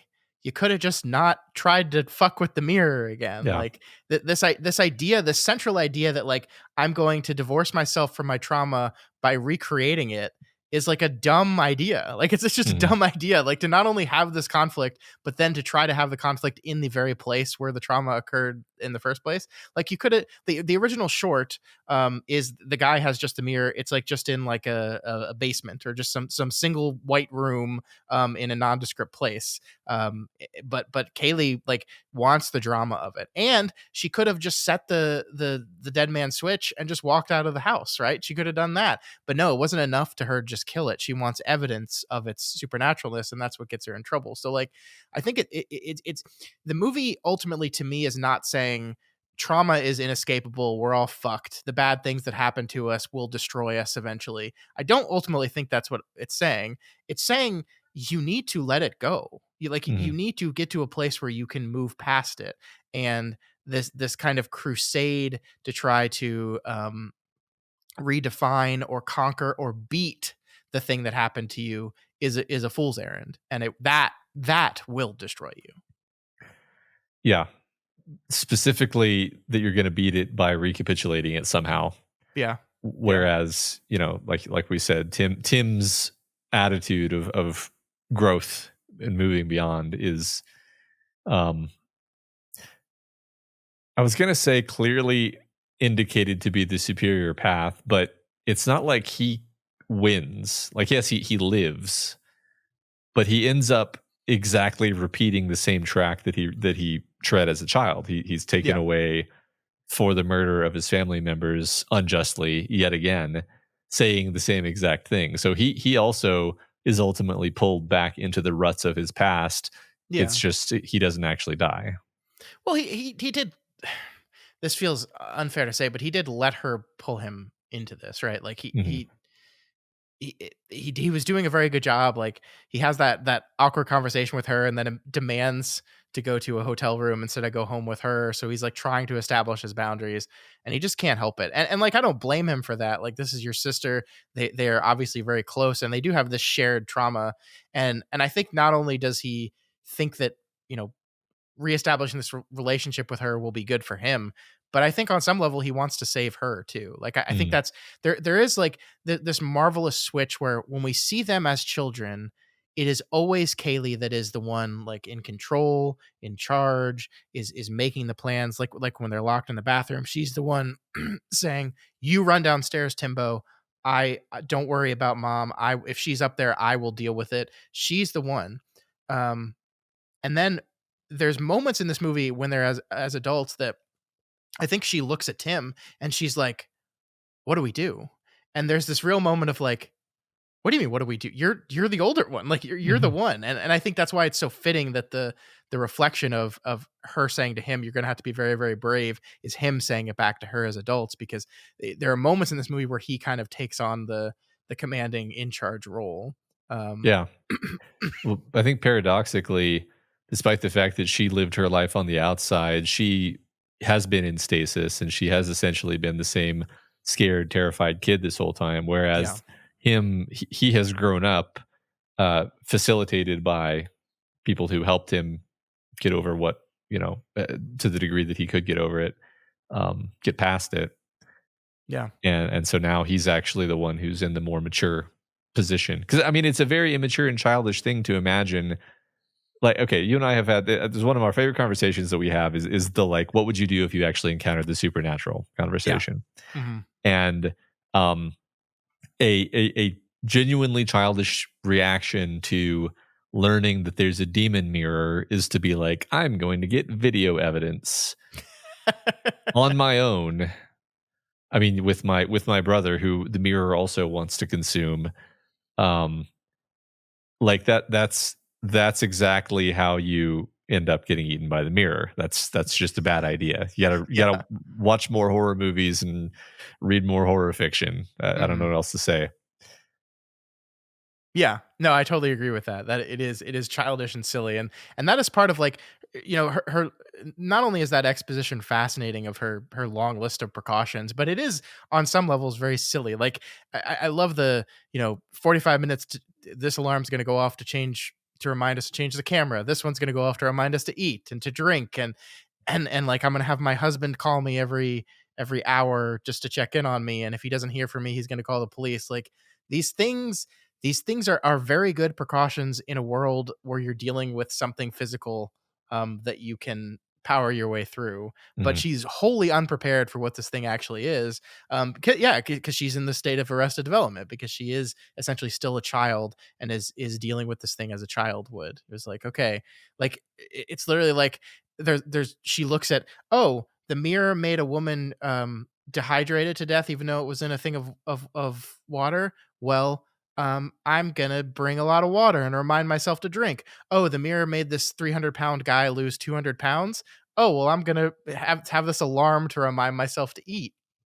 And it's Yeah, like, that's not how it operates. It doesn't, it picks a thing for each person each time. It's going to fuck with you where you live with your stuff, which is, and you're delicious because your past trauma provides all this wonderful stuff for it. yeah, And so she's wholly unprepared for that. Absolutely. Like all of her stuff goes to naught. I do love the moment where one of the alarms goes off and she just picks it up and slams it into the ground, breaking it. And like that's the moment when you realize all her like scientific protections and certainty are just gone now. Like yeah, it's just over. You've gone beyond the protection of all that stuff. yeah. Because she just didn't understand how powerful it was. Yeah. And I Hmm. think maybe like part of the reason for that is it wasn't really working on the kids; it was working on the parents. Yeah. And she only saw what that was like for them from the outside. She never really got the first person experience of like, oh, it doesn't matter if I have an alarm that's going to remind me to eat because I will hear the alarm and then eat and then nothing will be in my stomach because I didn't actually eat. Like Yeah. that's all Right. about illusions. I mean, the same thing with her call to her fiance. Like Mhm. she says in the moment when he calls the second time, like if that even really was him. And you're like, well, if you knew that, like how is this a precaution? Like Right. if it like she talks about the sphere of influence of the mirror. One thing I learned this in the director's commentary. I did not notice it myself, so I don't want to take credit for it. But like the movie does kind of telegraph very intelligently as the thing's sphere of influence grows, Mm. how it's reaching out. Like I didn't notice it the first time, but when Tim is talking to his mother about how he saw Marisol on the stairs, I think that is supposed to indicate that the mirror's influence is growing, right? That she's now leaving, like she's a representative of the mirror and she's now leaving the room. She's getting Mhm. up the stairs. Like it's getting closer and closer and closer to getting them all. And apparently in the director's commentary, I looked for this after I watched it. I didn't see it, but you can actually see they killed the grass around the house in a little ring, Mm. to kind of show that the mirror's influence had spread even out of the house a little bit and was now killing the plants directly outside the house. I didn't notice that, but apparently it's in there. So like there are moments in the movie that they're trying to indicate subtly to you that the sphere of influence of this thing is growing, and she's just like is aware of it. Like that's a funny thing, is like she's aware of all this stuff, and yet again, as you said, like fully underestimating its power. Yeah, and I think also, like we said a bit ago, it's more that she needs this answer. The all of the scientific mumbo jumbo is a story she's telling herself to be okay with the idea, but fundamentally it's more like she's just so desperate to get this answer about like the nature of what happened to her father and kill this Yeah. thing. Get the proof for her own sake that it is a demon mirror, and then kill it. Yeah. This is all she cares about. The fact that she has no idea what its capabilities actually are, and all of her precautions are silly, is like an afterthought to her. Mhm. Yeah. It's perfect. I love it. Me too. I do like that we've identified a theme in these two movies of like people who arrogantly think that they have figured out the trick. I Yeah. I get it. In the one in the previous movie, oh, I get it. I'm going to trade with it. And in this movie, like, oh, I get it. There's rules that I am simply mistaken about because I didn't actually. It wasn't working on me. It was working on my parents previously. Mhm. Yeah. Um, and then What what thinking like, oh, this will be easy. I'll just do it, and then you die. Yeah. what do you think about the idea that it really seems like it can't affect kids in the same way? Is this just like just simply like the innocence of childhood thing where like, kids are just a little bit more immune to the exact flavor of corruption that this thing has, and don't get there until they have all their baggage as an adult? Yeah, I think partly. So, okay, this is all like headcanon, right? Because I don't think the movie tells us, but you think about ghosts, and typically, like a ghost will be haunting. The nature of the haunting will have something to do with the nature of why what is the ghost's grievance? What is the ghost's rage that is keeping it bound to earth? And I don't think we really find out like who is Marisol exactly, what exactly happened, but you do get the sense that like the people that this Marisol, this mirror, whatever this is, the people that it's preying on, they're not all a super specific type, but Mhm. they're believably a sort of archetype that she wants to mess with, Yeah. and she's just not that interested in the children. Yeah, and to be clear, Marisol, like the reason she is kind of the avatar of the mirror is she's just the latest victim of it. Oh, okay. Like when Kaylee is going through the lists of all the victims of the mirror, she says like 1970 something. This woman, like I think her uterus, like I think she had a miscarriage and like ripped all her teeth out, and they found her dead. Like that's just, so that was the last person that the mirror killed. And that's why they're showing up. Now, why does Marisol show up to the adult kids then when it should the last victims of the mirror at that point were the parents? It kind of does both, like whatever, right? Mhm. There's just but Yeah. that is I think the why the personification is Marisol. But I agree with your other points that like what this thing wants. Like the idea, I love the moment in the scene with the three mannequins, where she first sees the mirror and just says hello again. That wonderful scene where she sees that hairline fracture and says like I hope this still hurts. And Mhm. it's like you don't like, again, I think you're underestimating the mirror and thinking like something like that would hurt it. Like I think it's just like this personification of evil. Like I does it enjoy the things it does? It might. It seems to enjoy fucking with them a little bit. Yeah, but it's just like I think even giving it character is probably doing too much. Like if it is supposed to just be like trauma, it doesn't necessarily want, it just is. Yeah, or it's just reflecting your bullshit back at Yeah. you. Yeah, perfect. Like Yeah. like the and it's amplifying perhaps or showing you, showing you the worst sides of yourself. Yeah. Which I think goes really well with what the father said, where it's like, oh, I am a monster. And it's like, Mhm. well, if you have been shown all of the worst parts of yourself unceasingly, shown all of the things that you're afraid are true about yourself until that becomes true for you, Yeah. then that's like I have been a bit hung up on the idea of the name of the film because I have a harder time. Like the metaphor of a mirror works for me really well, kind of clearly. The idea of Oculus, which is an eye, Mhm. I'm less clear on like so the eye sees, Yeah. maybe it sees the worst in you or it makes you see the worst in yourself. Like, what is the I mean, the Oculus is the mirror, obviously, but like, what, Yeah. like metaphorically, what is the Oculus exactly? Well, so I mean, let's like take a step back and think about what a mirror is, right? Because it is this device that reflects the world back to you, but we like to think a mirror reflects an accurate, perfect depiction of the world and us back to us, right? Like our self-image of ourselves. And Flanagan talks about this a little bit on the director's commentary. Um, so I think I'm right in what I'm saying here. But like when you look in a mirror, you're not really completely seeing you as yourself, right? Like this is how this is the you that you define is the you that you see when you look in a mirror. But like first of all, it's flipped, right? You're Mm. seeing a flipped version of yourself, and also how other people see you does not match how you see yourself in a mirror. So a mirror is kind of we like to think of it as this unbiased, uncritical reflection of who you are, but it's not. It carries bias with it. It carries everything that is coming from the brain that is attached to your eyes that are looking at that mirror, um with it. So we like to think it as this perfect clean reflection, but it's really not. And so like the idea of calling the mirror an Oculus, calling it an eye, I think lines up with that idea that it is not just this unbiased, perfect reflection. It is an eye into you, into your soul, into how you see yourself will be reflected in that mirror. Yeah, it makes it alive. It makes it agentic. Yeah, Yeah. I love hmm that.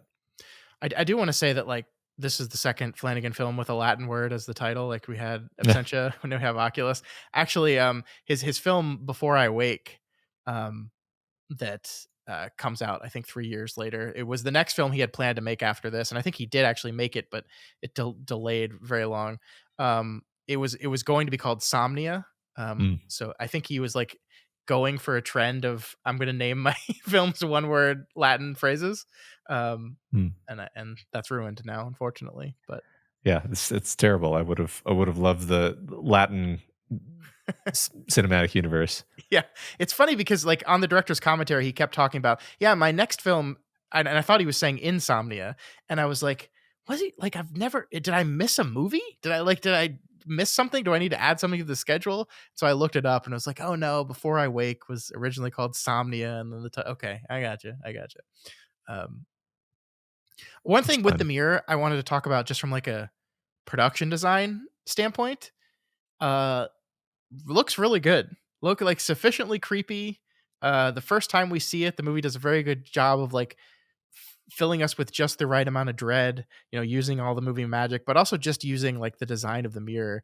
I think uh, if you zoom in on it, like there's like the kind of carvings in the side of it are made to look like writhing bodies. You never really like actually notice that. I never actually noticed it, but like it's a type of thing where like maybe your brain just like the human brain is very good at seeing like images of people and making things look like people, even when they don't. And so I feel like we could clock that subconsciously and just Yeah. become discomforted by the thing. Yeah, absolutely. I mean, I'm thinking of the two giant mirrors that I have, and they both have like what I think of as sort of classical patterns carved into them, and then like floral patterns. And it's interesting. It's actually just frankly interesting that you point this out, because you see the mirrors, design, and you don't quite know why it's unsettling. And it's like, well, what is it not? Like, it's not floral, it's not trees, it's not, typical sort of Greek. It's not going for a Greek theme. It's kind of just organic, Hmm. but not like a Giger organic. It's like it's its own unsettling organic thing. And yeah, I could totally buy that if you looked at it, you would see like twisted human forms or something like that. Yeah, it's great. we haven't we haven't talked about that one sequence where she's in the kind of the warehouse of the showroom with the three mannequins, and we haven't talked about it because you have a creepy mannequin sitting behind you and have the entire conversation. Which, by the What? way, I don't know if you saw it, but like, did you do this? Where like a thumbs up popped up on my screen, right, coming out of the mannequin, like a speech bubble with a thumbs up. Like, I No. I don't know how that happened. I don't a recording device. I've never seen that before in my life. So you were like going, you were talking, and I didn't want to interrupt you with, "Hey Matt, a creepy thumbs up bubble just appeared on your mannequin." So I just kept going. But yeah, that did happen like 20 minutes ago. But that sequence. So like, I think Mike Flanagan is really, really good at making scary stuff, and he does jump scares, and there are jump scares in this movie, certainly. But I think he's really good at a certain kind of dread and scare that I think that sequence works on me especially for. Just the buildup of that whole thing is just so perfect because she first of all, she walks by the two draped human looking things as she walks into the warehouse, and like you clock them immediately and you're Mhm. like, oh fuck. In fact, I the first time I watched this movie last week, I was I like I had finished up doing something else, and it was late. I was in bed and I was just had my phone. And I was like, I'm just gonna start watching Oculus right before I go to sleep. I got to that scene, and I just at the second she walked in and I saw the two humanoid shapes under the sheets, before she even got to the mirror, I was just like, nope, I'm done. I'm going to bed. I just turned Uh-huh. off the movie and went to bed because I knew exactly where this was going. And you, of course, know where it's going. But Flanagan really has fun with you when he sets it up to where you know where it's going. So I love how that sequence plays out because she looks in the mirror and she sees reflected back at her not two shapes behind her in those things, but three shapes, right? Uh-huh. And so you're like, fuck. And then the one in the middle, the new one that's not actually there, is the one whose head turns originally. And you're like, Uh-huh. oh, fuck, oh, fuck. Then she looks behind, that one's gone. Then she looks in the mirror again, and the three shapes are there again. But this time, it's the two that you know are actually there are the ones that turn, Uh-huh. the head turns and it moves. And then she turns around and all three are actually there, not just reflections in the mirror. And you're Uh-huh. like, wait a minute, what's going on here? I thought there were rules. And then she of course slowly does the thing where she starts ripping them the sheets off. And right when she's gonna get to the one that we know is the one that's not actually there is when the guy walks in and gets us out of the scene. That's the jump scare moment of the scene. Yeah. But man, I just loved that very subtle um like move of the head of the thing in the sheet. It's just like the better than any jump scare moment is like it doesn't even need like a musical stinger. You just do it. It worked on me so well. So scary. Yeah, it's a good character moment too, because the idea that our horror movie protagonist sees supernatural looking mannequin cloth things and walks toward them and starts pulling the sheets off is Yeah. not what you expect. Like like that's not what you do in that situation. But she's like, I'm walking toward the danger because she has this confidence that um she understands what she's doing. I also love, by the way, that it's like they're not actually mannequins; they're statues. But the point, it's there's the two, and then the third one behind them is taller, Uh-huh. and then I'm only really realizing this now, but the tableau that creates is like a father and two children, basically. Oh. Oh God. No, that's great. I hadn't thought of that, but you're so right. And I may have things slightly wrong in my mind, but I thought the an additional fun wrinkle is that she actually pulls the cloth off of the middle one, and it's a statue, and you're like, oh, I thought that one wasn't real. And then she pulls the mask off the other one, and it's a statue. And the third one, going along with this idea that it's a father and two children, it's like, man, is it her? Is the third one her? You know, you know what I mean? Um, yeah, I love that. I'm almost entirely confident that she pulls the two real ones Okay, first.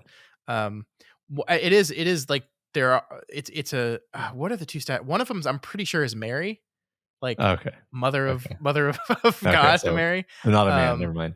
Yeah.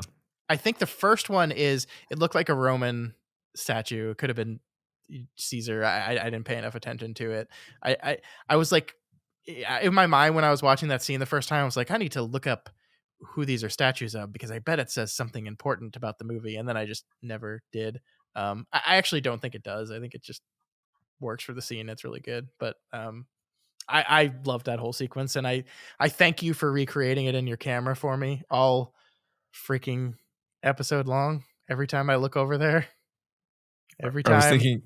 I was thinking about pretending that I didn't know what you were talking about, but yeah, I set up a little diorama in the background of the shot for those of you who may be listening without watching on YouTube. If you want the Yeah, full this is why. experience, check it out Yeah, on YouTube. yeah. There you go. YouTube, youtube.com/StoofMedia That's for right. all episodes. Um, a couple other things I just wanted to point out that we haven't said yet. No Dark Tower references in this that I saw. Did you see anything? No, I don't think so. Not that jumped to mind. Yeah. I think this is the first movie that I really felt like, yeah, on this rewatch, like looked like a Flanagan film to me. Like I think Mike Flanagan's movies have a very particular look to them, and I looked this up, and the reason for that, Matt, is because his director of photography on this movie is a man named Michael Fimignari, who is the DP on almost everything he does from here on out. So he is the cinematographer on Fall of the House of Usher, on Midnight Club, on Midnight Mass, on Doctor Sleep, on The Haunting of Hill House, on Gerald's Game, on Ouija Origin of Evil, on Before I Wake. I think the only film he doesn't do after this moment is Hush, and it doesn't look like he does anything on the second the Haunting of Bly Manor. But like he is kind of the cinematographer that Flanagan teams up with here, and then just hangs out with for the rest of his career, pretty much. So I think that is why the part of the reason why we have a kind of consistency of what Flanagan movies look like is he really likes this DP. Yeah, makes sense. It sure is a solid look. The lighting, the lighting, just overall, what I think was a high point in terms of just the visual component of Yeah, everything, how it yeah. came together. Yeah, I really love Flanagan's Oneer that we talked about, that camera move. We talked about the moment where Alan goes down on his wife, but we didn't talk about what the camera does in that moment, which I actually really liked. Where as he goes up to her on the bed, we rotate the camera a little bit, so they're Mm. almost as if they're standing up. Of course, they're not. Just a really kind of a disorienting angle change there that I really Mhm. appreciated. Yeah, yeah, me too. Some other things that we didn't mention, the auctioneer. I don't know if you noticed this, but the auctioneer that's auctioning off the mirror is Courtney Bell from Absentia. That's the lead that was pregnant in Absentia. There she is. I did not notice that somehow. Hmm. She's there. Also, the thing that I didn't notice, that this I got from the director's commentary, but the Robert Clancy, the railroad tycoon, the one that weighed 300 pounds and then a couple weeks later was only 100 pounds, and that's Mm. how he died, was played by Dave Levine, who was the Detective Mallory from Absentia. So he's I there feel like again. I did recognize him actually, so Well done. Well done. partial credit. I bring this up only because I think it does become true that one of Flanagan's one of the things he does is he tends to work with the same people throughout his Mhm. career. Like I think people have jokingly called it like the Flanvengers, where he when he if it's really begins when he gets into Hill House and starts doing the TV, where he really likes bringing the same cast back. I think it was part of the gimmick of the Haunting of Hill House and the Haunting of Bly Manor was that he brought a lot of the same actors back in completely different roles in those two series. But it's something that he tends to do a lot across his career. And that's really cool. So we're going to see a lot of similar faces, a lot of similar names. Of course, we already mentioned Kate Siegel, his longtime partner and wife. This is the first role she appears in. The next film we cover next week, Hush, will be a movie that she helped write, and she will be the lead in it. And so we're going to see her a lot more. But this is going to be something we'll see kind of recurring throughout all of these projects, as we're going to see a lot of the same actors. So thought I'd call it out here the first moment of it. We'll see more of them. Awesome. I'm excited to get to know these people. I mean, obviously, I've met many of them in what's it called, Midnight Mass, but Yep. Yep. yeah, get to know all of them a lot more. Hmm. No more Karen Gillan though. Really like her. I really, she plays. I don't know if you knew this. She's Nebula in Guardians of the Galaxy. I knew she was familiar. Um, I did not. I mean, now that you say that, yes, but no, I did not know that. It is difficult to see that because she is not only bald but like a multicolored machine lady. So I can understand you not immediately noticing that. But yeah, she is. She also is in both of the Jumanji films. She's the female lead Mhm. in those movies.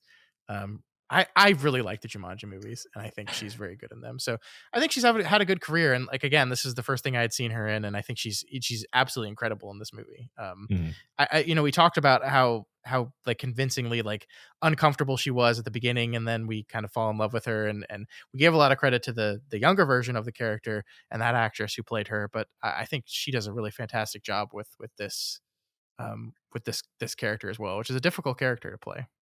Yeah, yeah. I mean, it's funny now that you mention that. I can see that like intensity that she brings to Nebula, especially toward the beginning of the movie. But yeah, I mean, Hmm. I didn't mean to say that she doesn't also win us over as the adult version of the character later in the movie. It's more just like, well, you come to understand where she's coming from via the Yeah. child version. Hmm.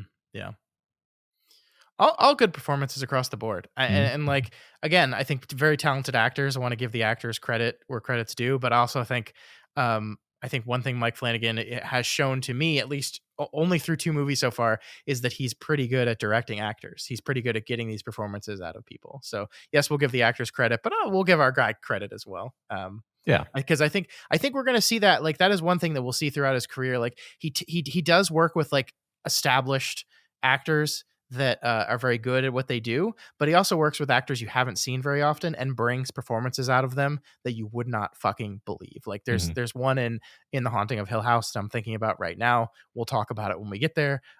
Just like a like knock me down performance that I think you're gonna really love. So uh, he, he's he's a good director, man. That's the Yeah. thing. Like throughout this movie, I was just like, this this could have been in someone else's hand, like just kind of a mediocre but maybe fun like horror picture. Like because I mean, like we haven't talked about it, but like just the general conceit of like, oh, haunted mirror is like a very kind of bog standard horror picture, right? Like this is like it's I'm not insulting the idea. I'm just saying it's just like there's a haunted thing and it's haunting you and fucking with you.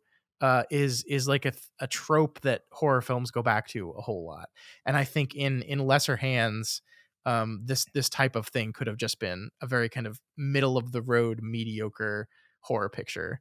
The fact that this is so much better than all that, that's doing things that is something that we can have a conversation like this on for longer than the runtime of the film, I think speaks to his quality and why we wanted to do this project in the first place. Yeah, totally, 100%. I knew, going into this that his movies would be more than capable of, supporting this level of discussion. Mhm. So, do you happen to know whether he, once he starts working with the same group of actors, does he sort of write the parts with them in mind? I believe so. I don't know how true that is across the board, but I think it's true in some cases for sure. Um, a lot of times he's working with, especially later in his career, he's doing a lot of adaptation, so he's working with existing characters. But I think one thing that we'll talk about as we move into those adaptations is Mike Flanagan has never been afraid to take a thing and then transform it into what he wants it to be. He's not exactly super beholden to every beat and characterization of the adaptation. So I would like to think that the answer to that is yes. But I mean, I'll look into it, and we'll kind of, as we start to get into those kind of recurring roles, we can talk about that.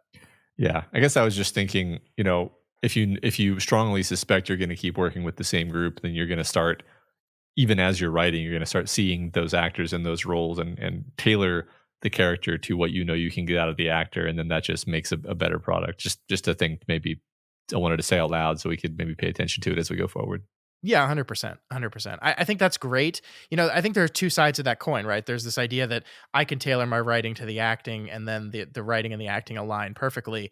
But then there's also like, I wrote this with a certain thing in mind. Someone else came in and delivered it in a way that was completely different from where I was imagining it.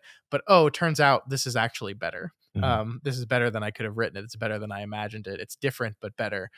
So I think there are goods and bads of both of those things. And I think what we'll see probably is that he will have a mix of both throughout his career. That I think there'll be some characters and some of these things that absolutely, when I wrote this, I had you, Kate, or you in mind. And then there's some that are like, no, we just put a casting call out for this person and end up getting the best person possible. So Cool. um, no, we'll definitely talk about that as we go through them. All right. Last thing I wanted to say about this movie, I should have talked about this when I was talking about the mirror itself, but one thing that they talked about in the director's commentary that I thought was cool enough to share was they had to put the mirror on a bevel. And essentially this was because, mirrors reflect, Matt, and Hmm. what they don't want is the mirror to reflect the lights and the camera in the scene. And so they need to be very careful about where they put the camera and the lights in the scene so they don't get caught by the mirror. So they put the mirror on this little bevel that allowed them to turn it by a couple degrees in each way. And basically all that did was allow them a little bit more space in the room to have to put the camera. A kind of side effect of that, though, is that sometimes when you look at the mirror, you don't realize that it's angled slightly, and so you're expecting the reflection to look a certain way, Hmm. but it doesn't because the mirror is angled slightly and you're not realizing it. So it just looks a little bit off, and I think part of that just helps create this general feeling of dread you feel from this thing, that it's Yeah. like, this, I am not looking at the exact reflection I should be. Something's wrong here. Yeah, I guess I was surprised at how much I'm scared of that mirror after watching the movie. It feels silly, right? To even think about the idea that a prop carries with it a sense of dread, but they really successfully invest this object with so much gravity and a bunch of those subtle touches, subtle little things about it being off in subtle ways that just nag at your brain. I love that. Yeah, mirrors are creepy, man. Like, they are. Like, the mirrors can be very, very creepy. Hmm. It's like you're looking at you, but it's not you, but it is you, but it's Well, the moving, but it's smiling yeah, at me. the worst is like when you are moving around in the dark and you kind of forget that there's a mirror over there, and you Yes. see the like flash of motion that is you. Yeah, but I've done that to myself so many times, and it never stops being the worst. So Matt, why did you put scary ornate mirrors in your children's bedrooms? I inherited them. If that makes it any better. No, it does not. Well, um, they're very pretty mirrors. I'm gonna start calling them the Freeman glass. Yeah, please do. Actually, that would Yeah, be perfect. Actually, that's now their name. Thank you. Yeah, this is great. This is and great. the fact that there's a pair of them somehow is even better. I don't know. Yeah. They're a match set. Mhm. Um, yeah, We thought the Uh, Freeman glass was lost in the Great Blizzard of 25, but they surfaced. yeah. Surfaced again in the warehouse right on top of the Ark of the Covenant. All right, Matt. Anything else you wanted to say about Oculus before we wrap this one up? No, I think I'm good. Great movie. Recommend it. Yeah, I hope you've seen it if you've made it this Yeah. far into the conversation. Yeah. Yeah. Go check it out. Yeah. All right, we're going to move on to our discussion question section again. I just want to remind folks that we are recording episode 2 before episode 1 has been released, so we will not be getting to your answers to the first week's discussion question until next week. So that's why we don't have any of them right now, but we still are going to do it though, and we do have a new discussion question for you to answer in a couple more weeks. That's right. Matt, what is next fortnight's discussion question?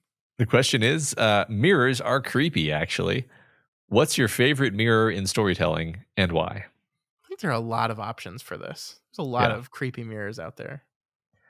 So just to remind everyone, since we're booting up again, best place to answer the discussion question is generally the thread on the subreddit at reddit.com/r/doofmedia. Of course, you can also reach us on a number of other channels. Yeah, you can email us too. Send us a message on Twitter, Instagram, whatever. But yeah, I think the easiest place to collect them all, to put them all together, to read them, is that subreddit. But some people don't have Reddit and don't use Reddit, and I would not make a person who does not use Reddit join it because it's just bad for you. Same with Twitter.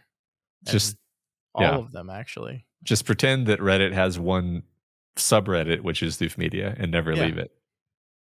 Yeah. That's, I mean, legitimately probably good advice.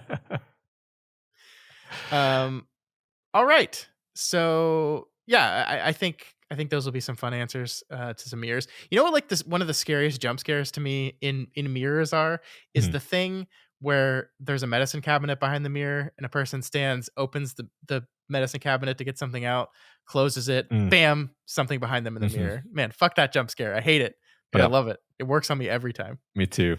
I saw it in my head as you were saying it. Yeah. All right, folks, that is it for us this week. Next week, we will continue with Mike Flanagan's series of 5 movies before he gets into some adaptations with Mike Flanagan's Hush, talking about Hush. So I will say here, just if anyone's wondering, Flanagan releases 3 films in 2016, 3 of them. So we are covering them.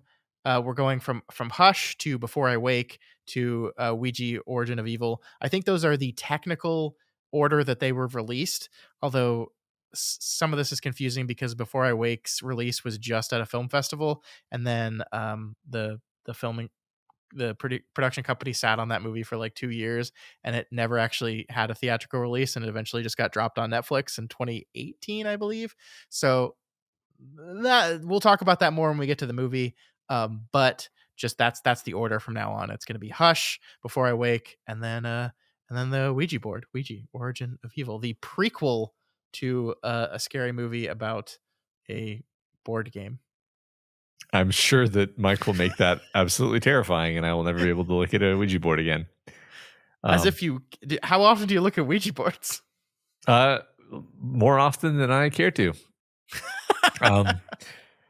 So yeah, can't wait for that. Again, flanaganswakepod@gmail.com is our email address if you want to contact us. We're on X at flanaganswake19.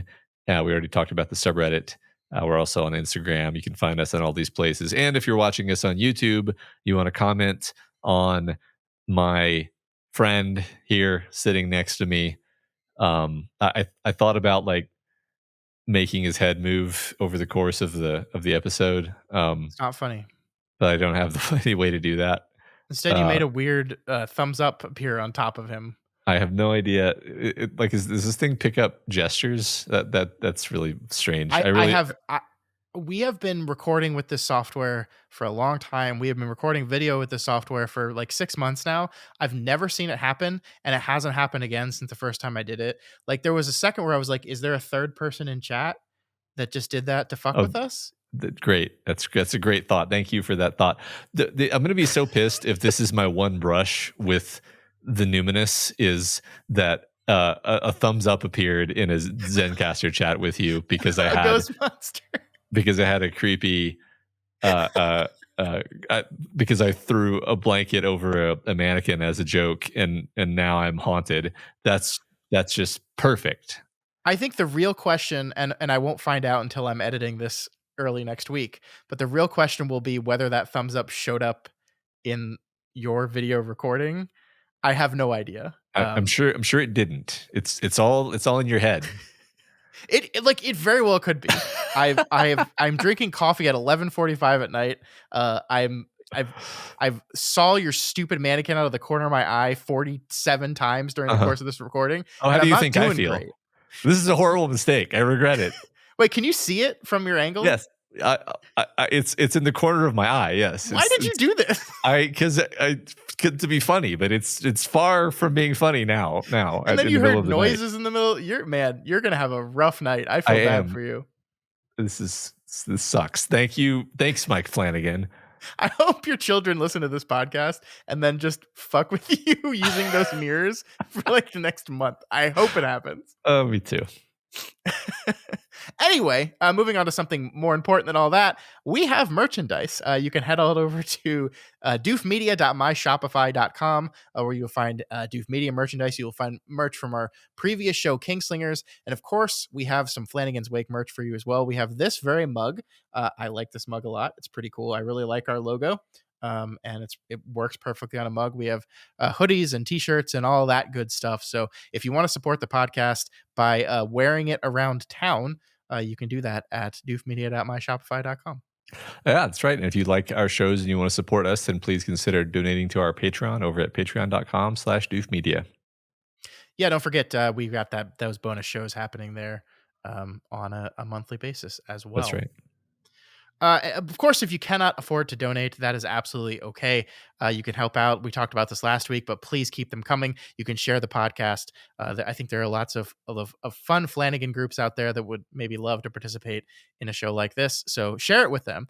You can also help us out by sending a rating and a review. If you listen on Apple Podcasts or Spotify or anywhere that has a review system, we have some reviews, Matt, just from our little introductory episode last week. We got some reviews in. So our first review on Flanagan's Wake comes from C.A. Davis 19, who gives us 5 stars and says, while planning an extended journey to the tower, I happened upon Kingslingers. As they were drawing their 3, I started my journey. When we reached a clearing at the end of the path, I realized that there are other worlds than these. For me, Flanagan is the perfect way for this journey to continue.